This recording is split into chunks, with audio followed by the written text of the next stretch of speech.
The future. What does the future hold?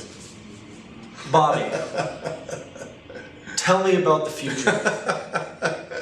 I mean, all right, so the future, let me see, look at the crystal ball, and what I see is, I see potentially a change in format.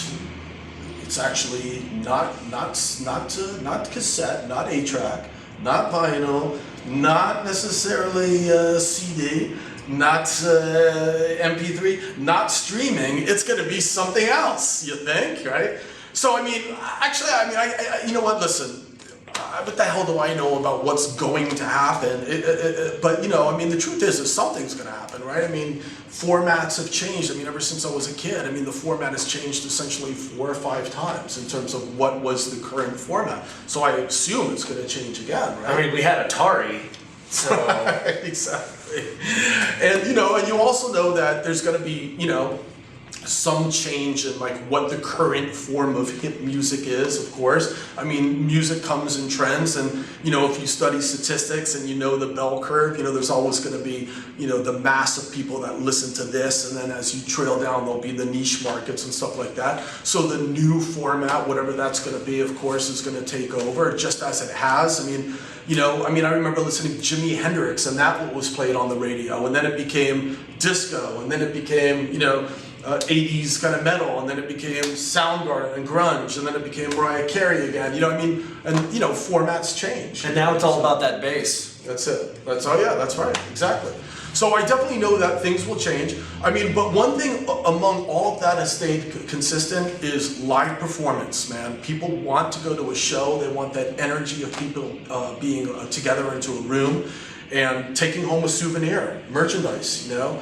So, you know, there has been changes. I mean, now this festival thing is a lot bigger, so who knows? I mean, you know, live performance and merch is always going to be very, very important. I think that there'll probably be a change in terms of like real musicians playing real music in the studio, you know, all in a room together recording, rather than, you know, everyone plugging in machines and vocalists, you know, being corrected that, you know, that can't even sing. I mean, this is just, I'm just guessing that it might go back to that again, hopefully, who knows. And there'll probably be a major revision of the Copyright Act, obviously. You know, technology has gotten way ahead, and there's a lot of developments that need, you know, improvement there. So, other than that, I don't know. What is your career? What is your, you know, crystal ball for your career say? You guys gonna take over the world in the future?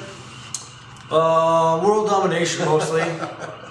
Really gonna just take to the main stage and make everybody my puppet. Good. Okay. Nice. Well, you know, so the cool thing about this chapter, this section, is I interviewed a number of different professionals out there. Everyone from the merchandising business to the concert business to the music publishing business to the record business, and everyone kind of gives their idea where they think the music is going to be in 2020. So some pretty interesting stuff. Definitely make sure to go back and see some of the other clips if you're just watching this first one.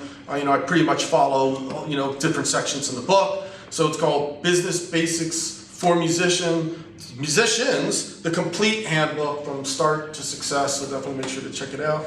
And this is my man Aaron from Kings of Carnage. So thanks very much for hanging with us, man. My pleasure. Appreciate it, my brother. Thank you. All right, thanks very much, you guys. Take care.